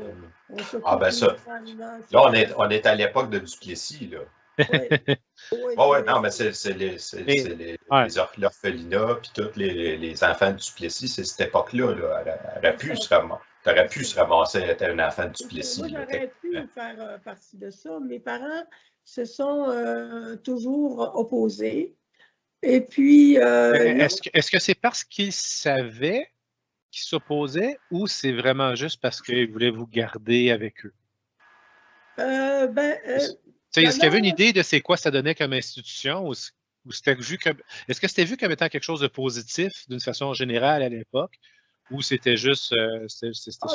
ma mère, c'était carrément... Mais c'était impensable, qu'on soit... Mon frère et moi, on était deux, ma mère, pour les deux, elle ne voulait absolument pas. Je pense qu'elle ne s'est pas posé la question, c'était non. C'était juste, on garde les enfants avec la famille. On garde les enfants, puis on va faire de quoi avec. Et puis, fait que c'était assez extraordinaire comme... Bon, je vais revenir à mon frère Denis, qui avait une déficience intellectuelle parce qu'il avait une paralysie d'un côté. Et ma mère a même essayé de l'envoyer en première année, ça n'a pas fonctionné pour lui. Fait que là, elle a trouvé le moyen, parce que ma mère, c'est une ancienne maîtresse d'école, elle a trouvé le moyen avec une voisine qui était libre l'après-midi pour faire l'école à mon frère. Fait que mon frère, il a appris à compter, il a appris à lire, puis... Avec l'école à la maison, là, comme qui se passait avant que les écoles de rang existent. C'est ça. Moi, disons que il a fallu qu'on tienne... j'ai été retardée d'1 an à l'école. Au lieu de 6 ans, j'ai commencé à 7 ans à cause du refus, mais mon père s'est tenu debout. Puis, pour justifier les problèmes, parce qu'il y avait des escaliers, pour monter au premier, toutes mes cours se donnaient au 2e étage. Fait que là, mon père, il payait, encore là, il fallait quand même y penser, mais il fallait encore des sous. Il payait des concierges pour que quand la cloche sonne, ils viennent me chercher pour me descendre. OK. Il payait un porteur. Là, Oui, question comme ça, les années fin 50, début 60, au lac Saint-Jean, là, les écoles, ça a l'air de. les écoles, c'est des écoles où ben, c'est des écoles, il y avait des sœurs d'un côté, puis les frères de l'autre. Fait que c'était des sœurs qui donnaient les cours aux filles, puis des frères qui donnaient les cours aux garçons, ou c'était mélangé? C'était pas mélangé. Non, non, c'était pas mélangé. On était séparés. Mais est-ce que dans votre classe, est-ce que c'était séparé par année ou c'était tout le groupe mélangé, les premières aujourd'hui, les deuxièmes demain, et ainsi de suite? Ah non, c'était une école, on avait notre classe. OK. A, B, 2. OK. C'est quand même assez, fait que c'est quand même assez populeux pour avoir Oui, une école, là. OK. C'était rempli. Oui. Puis c'est comme ça que j'ai pu aller faire ma scolarité au primaire. Quand je suis arrivée au secondaire, là, ça a commencé à changer. Je me promenais d'un étage à l'autre. Premier, deuxième, troisième. Fait que là, mon père a payé un jeune du secondaire qui il avait mon horaire. Il venait à ma Il porte. allait- Fait que je me promenais d'un bord puis de l'autre. Tu sais, c'est des choses que aujourd'hui, c'est malheureux parce que c'est impossible que ça aurait été bloqué parce que là, à cause des assurances, des risques je trouve ça effrayant parce que tu prends comme la ville de Montréal. On dit que c'est le fun, les personnes handicapées vont Tout est se scolariser. accessible. C'est faux. Il y a une école primaire qui est accessible. C'est juste des personnes handicapées qui sont là, des enfants handicapés. Alors, puis le secondaire, il y a juste une école secondaire où il y a un ascenseur, l'école Vanier, je pense, si je me souviens bien. Alors, s'il y en a eu d'autres depuis, parce que je n'ai plus à Montréal, ben c'est très, très peu. La priorité n'est pas là. Ouais, souvent tu as une rampe, puis ensuite, il faut ouvrir la porte, mais la porte ouvre sur la chaise. Il y a des portes électriques pour aider, mais le bouton ne fonctionne pas. L'accessibilité universelle qui est prônée n'est pas toujours fonctionnelle. Là. On peut se regarder Non, prendre c'est le pas. métro, aller au supermarché. Pas C'est toujours parce que fonctionnel. les gens oublient que, puis même les personnes handicapées, les associations, sont pas conscients que si on n'a pas eu d'avancée, c'est qu'on n'a pas élargi le débat pour impliquer les citoyens dans l'ensemble. Parce que l'adaptation du métro, des commerces, de tout, c'est bon pour les personnes âgées qui sont en perte d'autonomie. C'est bon pour les femmes enceintes qui ont leur carrosse. C'est plus. C'est pas bon juste pour les personnes qui ont un handicap physique. Mais je pense que je pense qu'il y a une partie de. C'est une question de fierté. Les gens n'aiment pas ça, aller en débat puis dire ah, regardez, moi, je ne suis pas capable de faire ça parce que vous ne l'avez pas adapté, puis quémander une adaptation pour qu'il puisse faire ce que tout le monde est capable de faire. Fait que souvent, on se débrouille avec ce qu'on a, puis on fait avec. C'est ça. Disons que je ne suis pas une bonne. Je ne représente pas, c'est vrai, je dois le dire, je ne représente pas toutes les personnes handicapées. Ben, c'est un peu ça. Plus disons, puis moi, Puis comme je suis une polio et fière de l'être, c'est que j'ai appris à me débrouiller. Ben, c'est ça. Avec les moyens du bord. Puis là, je vais dire quelque chose de gros. Là. Mais tu sais, c'est point de vue Luce Dion. C'est qu'à un moment donné, aujourd'hui, quand une personne, un enfant est handicapé ou une personne qui est accidentée, on lui montre un paquet de choses. Comment se transférer, comment s'habiller, tu sais, compte tenu de tout. L'adaptation de tout ce qui se passe. Puis l'adaptation est super adaptée, surtout si tu viens de la SAC. C'est super adapté. Là, tu sais, tu dis, c'est tellement adapté que tu es mésadapté quand tu sors de ta maison. Je vais juste terminer avec ça, c'est que quand là, on te montre tout, ton cerveau, là, il est bloqué. Quand il arrive ailleurs, puis que c'est pas la même chose, il y a de la difficulté. Il ne fait pas de l'effort de trouver une solution. Non, c'est ça. pas parce que c'est de sa faute nécessairement, mais c'est parce que, tu sais, le cerveau, là, pour que tu le... Moi, quand... en tout cas, je parlerai pas de moi, c'est... mais c'est ça, je trouve qu'il y a un blocage qui se fait à ce niveau-là, qui fait que la personne est plus mésadaptée. Est moins bonne pour s'adapter à ce qui va se passer. Mais en même temps, je pense que dans ton énoncé que tu viens de faire, on vient de voir aussi à peu près toute l'évolution en résumé des soins de santé, parce que toi, tu pars de rien, ou à peu près rien, il n'y a pas de service, ou il y a très peu, on connaît peu la maladie. Puis là, on parle d'un handicap en général, là, mais c'est ça, aujourd'hui, où est-ce que, comme tu dis, ceux qui sont pris en charge, écoute, tout. Il y a beaucoup de progrès qui a été fait quand même pour que ce soit plus simple. Et ça, il n'y a personne que, moi, là, si je vous dis ça, il ne faudrait pas trop que ça, en tout cas, c'est ton point. C'est pas... parce que moi, je ne suis pas contre qu'on donne des services, là, qu'on donne des adaptations. C'est excellent. Mais c'est juste qu'on change un peu l'approche. C'est avant de mettre tout de suite les adaptations, c'est de faire un processus, de voir comment que la personne peut s'organiser. C'est pour que son cerveau soit en état d'alerte, puis être capable de composer avec les choses. Mais aussi, les intervenants ne sont pas aussi... Ils veulent tellement aider que, comment je te dirais ça, ils se font un devoir de te faciliter la vie. Ils sont convaincus, c'est des bonnes personnes. Mais, à un moment donné, la personne, elle a des besoins. Il faudrait juste partir un peu plus de ça, puis composer avec. Ça, c'est difficile. Mais ça, c'est mon point de vue personnel, mais je ne suis pas contre les adaptations, loin de là. Il y a clairement eu un gros développement là, social, médical, technologique autour. Au niveau de l'adaptation, justement, parce qu'après ton secondaire, tu vas au cégep à Chicoutimi, puis après à Jonquière, puis après ça. Pas Chicoutimi. Là, à partir des gars de clocher, Éric, il ne faut pas faire ça. Là, on va le couper au montage.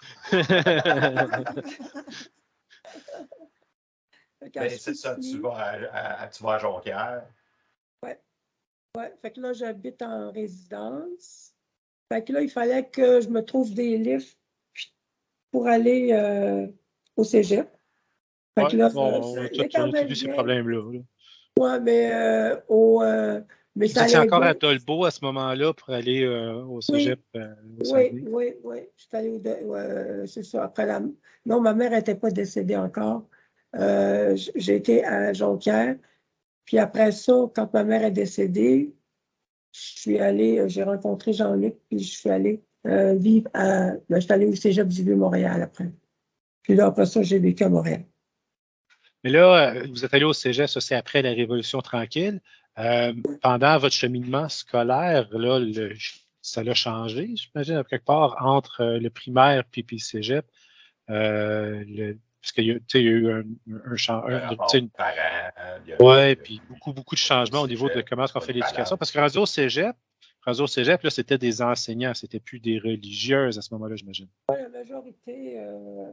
La majorité, c'était des laïcs, là, parce que c'est ça, là. Quand, à partir du moment où ils ont parti les polyvalentes, là, c'était devenu des laïcs. Est-ce que vous êtes allé à la polyvalente ou ça ne fait pas? Moi, je suis allée à la polyvalente, je suis allée juste 1 an parce que j'ai été opérée pour la colonne vertébrale. Et là, j'ai eu un épisode de 3 ans où j'étais 2 mois sortie de l'hôpital, 1 mois d'hospitalisation ou 2. Tu sais, je faisais pendant 3 ans. Ça a été ça va bien, ça, ouais. Ouais, après ça, parce que j'ai contracté une infection nosocomiale. Je ne suis pas médecin, ça fait quoi dans la vie, cette infection-là? C'est un microbe, une bactérie qui se trouve en milieu hospitalier, qui s'appelle, voyons, staphylocoque doré. Ah, j'ai déjà entendu ce nom-là. Staphylocoque. On dit ça. À l'hôpital, c'est très courant. D'ailleurs, l'hôpital, c'est la place où il y a le plus de bactéries, hein, puis de microbes, là, tu sais. En définition, il y a des gens malades qui se retrouvent là. Ça, exactement. Et dans ce temps-là, moi, j'ai été ouverte tout le dos, là. Puis 2 opérations. Fait que, il y avait une méthode de stérilisation où, tu sais, ou à l'air libre, c'était comme on couvrait ça, là, puis il n'y avait pas suffisamment de précautions, à mon avis, pour l'ampleur d'opération que j'ai eue. Donc, c'était pas comme maintenant, où est-ce que c'est je pensais qu'avec la pandémie, qu'il y a eu des améliorations, qu'on a compris qu'il y avait des précautions à prendre, tu sais, par rapport à des... certaines interventions médicales. Ouais, j'ose penser, mais je ne suis pas sûre. Les mauvaises habitudes, des fois, on l'habitude. Fait que c'est ça, après ton cégep, tu te ramasses à Montréal dans les années 60, fin 60, début 70. C'est quoi la réalité pour... Là, tu es loin de la famille, tu t'en vas à l'université. Tu vas à l'université... Cégep ou à l'université. Pour moi, c'est tellement banal parce que je n'ai pas grand-chose à dire. Moi, aussi, il faut dire que, bon, comme j'ai connu tout le développement des soins de santé, la physio, l'ergo, il n'y en avait pas avant. Moi, j'ai tout vu. Arrivé ça. Les techniciens, la multiplication aussi des services, les techniciens. C'est avant, c'est le médecin qui prescrivait une chaire.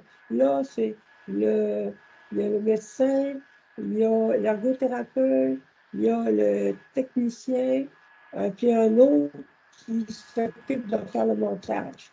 Fait que tu as presque 4 personnes pour une chaise. Avant, tu n'avais rien, tu avais le médecin. C'est sûr que les chaises que j'avais, quand j'étais au cégep, entre autres, c'est une chaise que mon père avait payée, une Johnson, qui n'existe plus. Ça a été acheté par Everest Engineering. Et puis, la chaise, j'allais j'étais au cégep à Jonquière, puis ma roue, elle faisait ça. Fait que là, j'ai dit, moi, je pense qu'elle commence à être dangereuse. Fait que là, puis là, oui, j'ai oublié de vous dire qu'une avancée pour moi qui nous a aidés, c'est j'ai pu avoir une bourse d'études au secondaire. Quand j'allais au secondaire, j'ai eu ça à partir de la 10e année. J'ai eu droit à une bourse d'études, ce qui fait que ça a aidé à payer mes frais. Fait que là, quand je suis arrivée à Jonquière, bien là, il fallait que... Puis là, je regardais, je payais, il fallait que je paye la résidence, tu sais, c'était... je voyais mes affaires. Alors, je savais le coût des chaises. Fait que là, je suis allée voir les pères blancs. Tu sais, puis là, je leur ai montré la chaise. Puis là, je leur ai dit le problème majeur que j'avais. Fait qu'il m'en faudrait une autre, elle était due, puis ils m'en ont payé une. Fait que c'est sûr que les chaises, c'était drôle. C'est drôle quand je m'en vois dans le temps. Parce que quand j'étais enfant, puis quand j'étais plus petite, je suis encore, je suis pas grosse encore, mais j'étais plus petite encore. Fait que je flottais dans la chaise. Alors, après de me retenir quand on était en bande, tu sais. Fait que là, aujourd'hui, il y a un certain confort dans les chaises là, qui est appréciable. Puis au niveau aussi de l'accessibilité, tantôt tu le disais que, bon, c'est pas tout à fait encore très accessible, mais reste que par rapport à quand on arrivait dans les années 70, puis bon, tu as quand même vécu une bonne vingtaine d'années à Montréal. Est-ce que tu as vu des améliorations?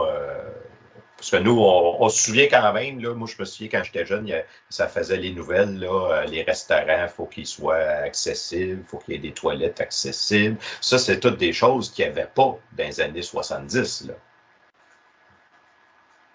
Bon, honnêtement, là, hein, c'est sûr qu'il y a eu une amélioration. Il y a eu des aberrations, mais il y a eu des améliorations. faut les souligner. Moi, personnellement, comment je fonctionnais, ça ne m'a pas dérangé, parce que quand j'avais l'idée dans ma tête d'aller à telle place, je m'arrangeais pour y aller.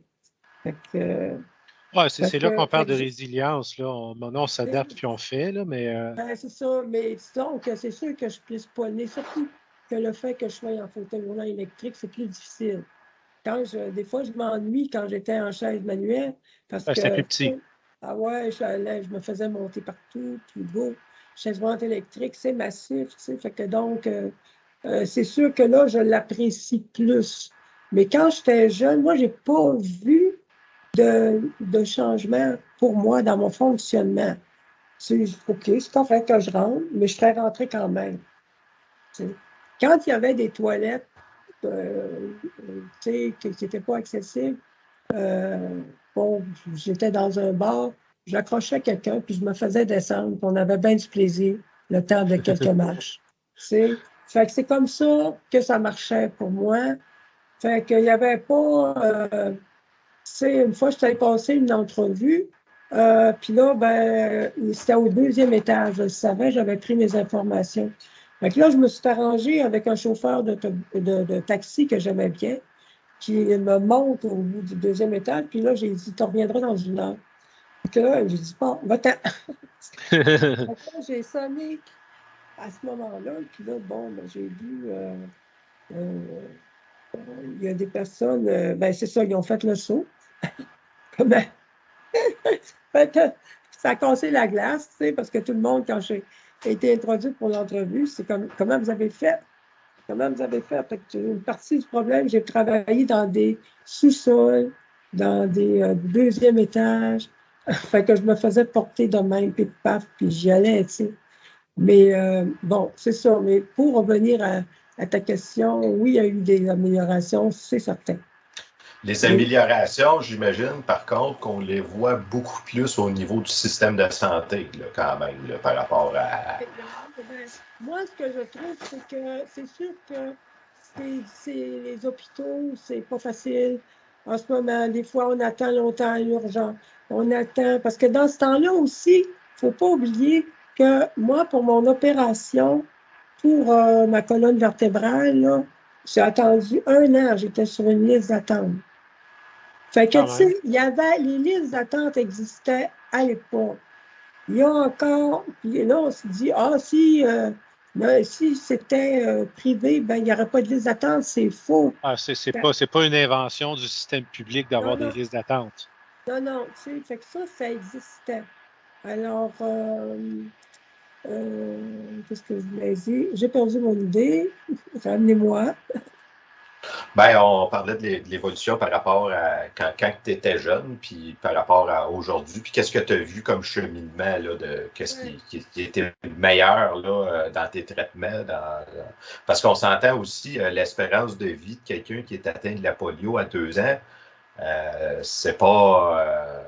on t'en donnait pas bien long, là. Aussi, c'est ça. Il y avait ma condition. Moi, j'ai été sauvée un peu par l'avancée de la recherche, même si ça a été sur le tard, parce que j'ai eu comme une scoliose, là, tu sais, mon épaule a touché ma hanche. Fait que, tu sais, ça, c'était problématique. J'avais de la misère à respirer, j'étais toujours essoufflée parce que mes poumons étaient compressés. Je trouvais que j'avais pas une bonne qualité de vie, puis je voyais pas de vie devant moi. Quand cette opération-là est arrivée, qu'on me l'a proposée, moi, c'était, puis même on m'avait dit qu'il y avait des risques, moi, c'était quitte au double, je la veux, cette opération-là. C'est la seule façon pour moi d'avoir une qualité de vie. C'est un life changer, comme on dit en bon français. Oui, c'est ça. Alors, où est-ce que je voulais en venir? Mon Dieu. C'est ça l'améliore. Qu'est-ce qui t'a sauvé les avancements, là, que ça l'a amélioré? Oui, c'est ça. Fait que ça a été une grosse avancée pour moi. Ça m'a permis d'avoir j'ai eu des complications après, mais c'est pas grave. Ça faisait partie de la game. Ce que je retiens plus, c'est que ça m'a donné une vie, Puis j'ai eu ma fille, puis j'ai eu une vie normale. C'est avec l'énergie que j'avais à l'époque, où j'avais beaucoup de temps à récupérer parce que j'avais fait beaucoup d'hôpitaux. Fait que là, il fallait que je fasse les affaires vite. Et tous les parties, toutes le cégep, la vie était belle, très belle pour moi. Une belle période, ça. Et fait que ça a été une grosse avancée qui n'existait pas à l'époque. Fait que donc, encore là, je portais des choses, des corsets comme, tu sais, je ne sais pas si vous avez vu Frida Kahlo. Tu sais, elle a un corset de métal, là, avec des lanières. Bon, j'ai porté ça aussi. Elle aussi, c'est une polio. Elle a eu un accident en plus, mais elle a eu la polio. Alors, je portais des corsets comme ça ou en gros plâtre. Tu sais, fait que ça me faisait, tu sais, on rembourrait le côté qui était creusé par la déviation de la colonne. Ben, on le patchait, fait que ça me faisait une taille carrée. C'était dur pour une jeune fille ado, là, de pas se toucher, puis d'avoir une taille comme ça. Après ça, ça a été le plastique qui est rentré, qui est encore long. Je fais des prothèses maintenant avec ce matériau-là, les orthèses. Fait que pour moi, c'était la libération, plus de corset. C'était la vie. Il fallait que je monte dans la vie à Belle-Dent. J'avais tout C'était le bon temps. Peut-être pour on va approcher la conclusion. Là, si tu avais à choisir un système de santé, malgré tout ce qu'on entend des déficiences là, du système de santé actuel, si tu avais le choix entre celui-là ou celui des années 50 quand tu es venu au monde, lequel tu choisis? Aujourd'hui, c'est ça que je veux que les gens comprennent. C'est que oui, ça ne va pas bien, puis il faut travailler sur l'amélioration des services. Puis notre système est un peu malade. On le conçoit tout le monde, mais il ne faut pas revenir en arrière avec la privatisation. C'est comme en Ontario, là, il ouvre la porte avec la privatisation des services. Ça me fait peur. Ça me fait vraiment peur parce que pour moi, c'est un retour en arrière dangereux. Ou est-ce que tu as vécu les conséquences, ta famille a vécu les conséquences d'un système privé? Là. C'est ça, exactement. Un peu comme qu'ils ont aux États-Unis, où est-ce que tu deviens malade, tu perds ton emploi, ta maison. Oui, absolument. Ou quand tu es diabétique, tu économises ton insuline, tu sais. Ouais, pour pas avoir passé cher. Fait que, tu sais, c'est terrible, ça. Terrible. Ah non, c'est. Fait que, non, moi, c'est sûr que sans hésitation, j'irai pas au privé, je vais rester dans une façon ou d'une autre. Les gros cas, ils vont dans les hôpitaux. Le privé, c'est la petite bière, là, tu sais. Les choses pas trop complexes. Parce que les équipements sont dans les hôpitaux. Là, il reste que en tout cas, je trouve que le terme de la privatisation en revient un peu trop souvent dans le débat. C'est un sujet qui est récurrent quand même dans les débats de santé. Ouais. Là, on devrait-tu pas, ça coûte cher. C'est clair que ça nous coûte beaucoup de nos impôts, mais c'est clair qu'il y a des avantages aussi. Mais c'est un peu, c'est une grosse assurance collective aussi. Effectivement. C'est toujours, tu casses une jambe demain et là, es-tu obligé de payer pour la réparer ta jambe? Es-tu capable de la faire réparer? C'était pas ça dans la liquidité que tu fais. Non, mais c'est ça. Aux États-Unis, j'entends des tournois de baseball où est-ce que le petit gars, il se fait casser le petit doigt, puis l'ambulance arrive, puis tu as le choix entre je te mets patente quelque chose là tout de suite, ça va coûter 2000$, ou on t'amène à l'hôpital, puis ça va t'en coûter 13 000. Hey. Je sais pas comment ils font. C'est quelque chose. Ils ont des assurances. Il y en a qui ont des assurances privées, mais c'est ça, mais c'est pas tout le monde là, qui a ça. Là, c'est quoi? Si tu n'as pas une bonne assurance, tu peux pas te permettre de te faire plâtrer le petit doigt? Là, c'est quoi? C'est ridicule. C'est ça. Non, tu sais, c'est bien. C'est très, très épeurant. Moi, ça m'inquiète beaucoup. Puis de mon vivant, j'aimerais pas ça être témoin de... Je suis d'accord avec vous. Ouais, Comme on disait tantôt, ça ne règle pas le problème des listes d'attente, puis ça fait juste en sorte que tu as une classe de gens qui peuvent se faire soigner. C'est les riches qui ont plus d'occasions, puis les pauvres, ils souffrent plus. Parce que comme tu disais au début, tu étais chanceuse, là, tes parents, ton père était en moyen là, pour l'époque. Oui. Oui, puis encore, même s'il était en moyen. Là, mais il était quand même au-dessus d'une classe qu'on peut appeler une classe moyenne aujourd'hui. Il était peut-être une petite coche au-dessus de ça, fait que ça t'a permis d'avoir tous ces soins-là. Mais si ça avait été, ton père avait été un pauvre agriculteur, comme c'était le cas d'à peu près 80-90% des gens à cette époque-là, non, pas tant que ça, mais dans cette région-là, c'était quand même très agricole encore. Il ne faut pas oublier que mon père a fait faillite. Hein, oui, même s'il était en moyen, c'est ça. C'est ça. Imagine, quelqu'un en moyen a fait faillite à cause de frais hospitaliers.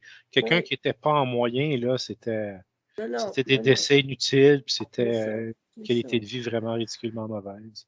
C'est ça, exactement. Bon, ben là-dessus, on va remercier Luce de son intervention. Oui, merci beaucoup. C'est un cheminement de vie moins classique que ce que les gens s'attendent, les gens connaissent. Merci d'avoir partagé ça avec nous. Merci d'avoir participé. Puis moi et Yann, on va se revoir en conclusion là, suite à cette entrevue-là. Puis tu vas peut-être nous donner un petit mot de la fin avant de nous quitter. Ne pas oublier que j'ai des points de vue qui me sont vraiment... C'est la même chose pour nous. Hein? On n'est pas des historiens, on est des passionnés d'histoire. On s'entend là-dessus. D'accord. Bon, ben, bonne journée, Luce. OK, merci.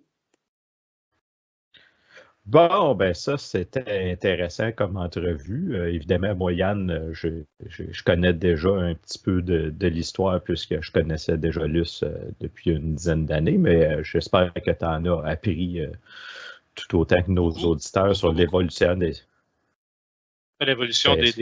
services sociaux en général, des soins de santé. Quand même. Moi, j'aurais pas, sérieusement, si on m'avait demandé qu'est-ce que ça fait la polio, j'aurais pas fait le lien entre quelqu'un qui se prend dans un fauteuil roulant et le fait qu'il y a eu la polio. C'est pas une maladie qu'on connaît d'une façon. Ça n'existe plus, ça, la polio, maintenant. Là. Non, tout à fait. Ben, en fait, non, excuse de te reprendre, mais c'est effectivement une maladie qui existe, contrairement un peu à ce qu'on disait lors de l'entrevue. Parce que vous comprendrez qu'on enregistre ça quelques temps après l'avoir fait l'entrevue. Puis je suis allé valider certaines informations. Puis Luce parlait là, de gens qui avaient attrapé la polio en changeant les couches de leurs enfants qui venaient d'être vaccinés puis qui ne s'étaient pas lavé les mains. Ben, effectivement, là, la polio, c'est une maladie qui se transmet de façon féco-orale, donc qui un peu comme la gastro. Fait que tu touches à quelque chose qui est infecté, puis tu ne te laves pas les mains, puis éventuellement, ça rentre dans ton système. Donc, ça peut être des eaux usées. Hein? On comprend aujourd'hui que les eaux étant plus traitées, puis il y a moins de cas, mais jadis, là, ça pouvait être les eaux étaient rejetées directement facile, dans le fleuve, puis let's go. Jusqu'à là, pas si longtemps que ça. mais ça, c'est dit. Puis on s'entend, là, en 1890, à Montréal, dans un appartement, il y a une salle de bain pour 4 appartements qui logent des familles de 15 enfants. Fait que, je veux dire, bon, que ce soit la polio ou bien d'autres maladies, c'était pas bien long avant de se transmettre.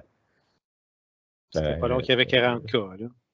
Non, c'est ça. Fait que, puis même, je me souviens avoir vu lors en 1885 un article qui disait que les enfants à l'école Sainte-Anne à la Chine doivent avoir une preuve que dans leur famille immédiate, il n'y a aucun cas de petite vérole et dans l'environnement.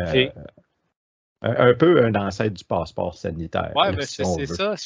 J'étais comme, c'est le pass sanitaire, mais version 250 ans. Là. Comment est-ce que tu arrives Certains avec une pensent preuve que qu'il n'y c'est a personne nouveau. dans ta famille qui a été pogné de la petite Véra? Là? Ben, c'était un billet du médecin. Ça prenait un billet du médecin. Mais reste que, bon, je pense pas que le médecin fait des grandes enquêtes non plus là, sur.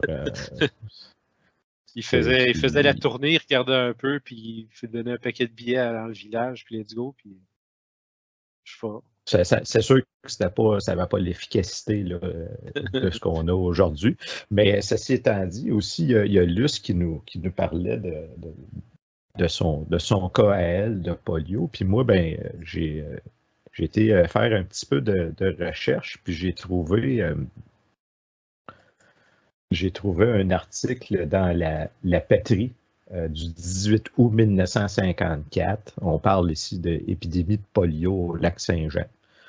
Le ministère provincial de la Santé a confirmé hier la nouvelle qu'une épidémie de polio sévit présentement dans la région du Lac-Saint-Jean.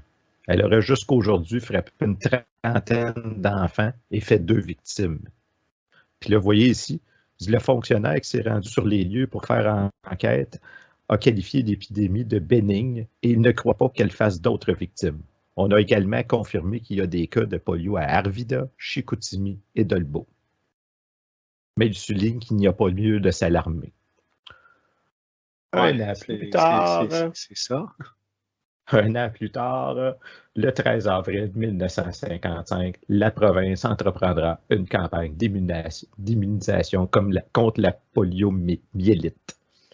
Le premier ministre Duplessis a affirmé hier que la province de Québec accélérera le plus qu'il sera possible de faire dans l'intérêt public son programme d'immunisation contre la polio. Hein? Ouais, quand même. Mais ça, les vaccins, c'était-tu nouveau à ce moment-là, 1955? Non, ça faisait un bout. Non, en fait, justement, si on reprend, je repartage l'écran. Si on reprend cet article-là, ici, on constate que, regardez, le vaccin contre la polio, puis on est en première page du journal. Là. Fait que là, on explique le vaccin sale qui est à l'ordre du jour, puis là, bon, on est en train d'étudier son efficacité. Donc, c'est pas, oui, il y a un vaccin, mais il n'est pas. Il a été inventé en 1930-35 environ. Oui, puis c'était pas encore répandu avant que ça s'élargisse. Mais c'est comme on n'avait pas fait des études. Là. Les études n'avaient pas été. On était en train de l'étudier, je pense, le vaccin à ce moment-là. Avant qu'on l'administre à la population. Là, on sait-tu si c'est le gouvernement qui payait pour ça? J'imagine que oui. Ben, je n'ai pas validé cette information-là, mais je prends pour acquis que si le premier ministre demande à faire un plan d'intervention. Quand c'est obligatoire, là, c'est bien maudit de le charger au monde en plus de ne pas leur donner l'option de ne pas le faire. Mais là c'est drôle. Puis sûrement que les ordres religieux ont aidé là-dedans. Oui, sûrement. Mais ça, moi je trouve ça quand même drôle parce que tu vois la même chose se reproduire. Là, au début, ils n'ont pas de vaccin. Fait que là, ils disent il y a une épidémie, le médecin est bénigne, là, on n'a pas besoin de s'alarmer. Puis là, après ça, ils ont un vaccin. Fait que là, non, maintenant, il faut se vacciner là, parce que c'est dangereux.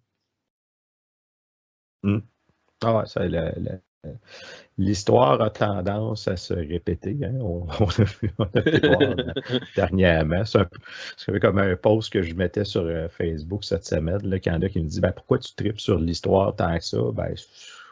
Il y en a qui me disent tu vis dans le passé. Non. On essaie de comprendre le passé, puis ça nous permet de mieux évaluer la situation qui se passe présentement. Là, parce que des fois, les comportements, les actions ont été reproduits dans le passé, fait qu'on est capable de mieux planifier, voir les conséquences arriver là, de ça. Là. C'est pas. Puis là, on n'est pas un oracle, là, puis en train de. c'est juste qu'il y a des choses qui nous surprennent moins que d'autres. Mais tu sais, ils disent toujours que l'objectif de l'histoire, c'est de pouvoir connaître les erreurs du passé pour ne pas les répéter. Encore, il faut pour ça que tu les connaisses. Les gens ne connaissent pas toujours l'histoire. Puis, tu sais, moi, je dis toujours, pour savoir où est-ce que tu t'en vas, il faut que tu saches où est-ce que tu viens. Comprendre un peu c'est quoi qu'on fait culturellement comme peuple. Il faut essayer de comprendre c'est quoi pourquoi, qu'est-ce qui s'est passé avant, vers quoi qu'on se dirige. Puis là, on va avoir Tout à une fait. meilleure idée de la ligne directrice que la population en général, le mindset que les gens vont avoir. Mais ça, c'est la même chose. Là, les gens, ils veulent toujours un certain réconfort. Fait que quand ton ministre, il n'y a pas de solution pour toi, il va dire que c'est pas trop grave. Mais quand il va en avoir une solution, il va espérer que tout le monde va la prendre. Puis la meilleure façon que tout le monde la prenne, c'est d'essayer de la rendre obligatoire. Ça s'est fait dans le passé. Il y avait des vaccins obligatoires aussi. Je sais qu'on ne parle pas nécessairement de grippe espagnole, là, mais il y a eu de la vaccination pour la grippe espagnole. C'est arrivé souvent, ça. Il y a eu beaucoup de cas où il y avait des épidémies, puis éventuellement, c'était quand tu te fais vacciner, ça ne marche pas. C'est 2020-2022, c'est pas différent beaucoup de ce qui s'est passé avant. C'était pas. Quand les gens disaient c'est ça, j'imagine qu'ils vont nous le rendre obligatoire, le vaccin. Ben, si tu regardes dans le passé, c'est ça qui est arrivé. C'est arrivé. Au même titre qu'à toutes les fois que c'est arrivé, il y a toujours eu des gens qui sont contre, pour X raisons, pour plusieurs raisons différentes, qui vont être contre la vaccination. Donc, c'est pas... quand tu obliges quelque chose, il y a des gens qui vont s'opposer. Là, ça va arriver. Là. Qu'il y ait une raison valide ou non valide, ils ont des croyances, puis ils vont selon leurs connaissances puis leurs croyances, puis ils vont avec ça. Ben, on se rappelle en 18... on s'en rappelle pas.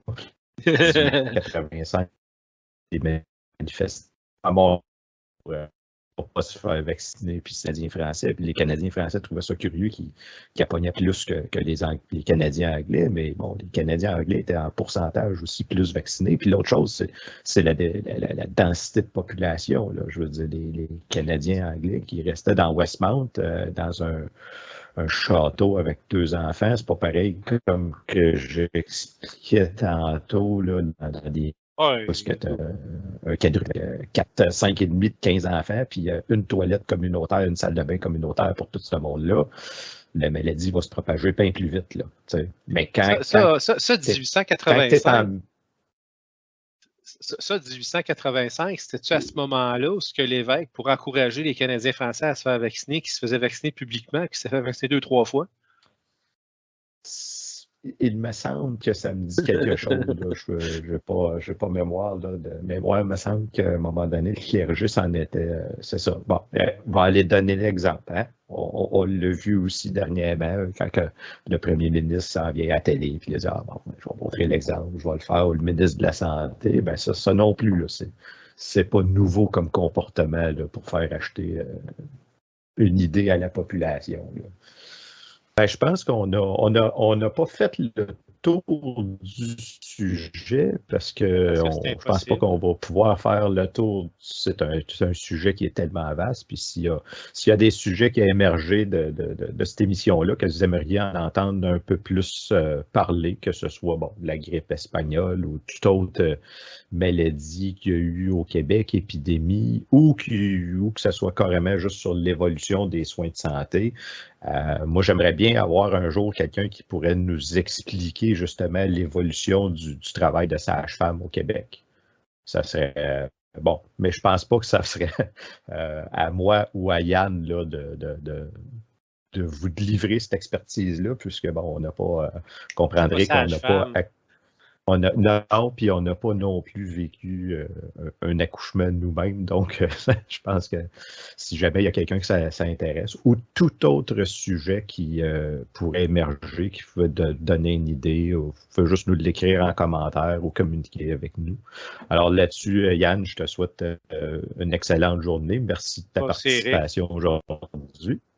Parfait. Puis, bonne journée à tout le monde. Au revoir.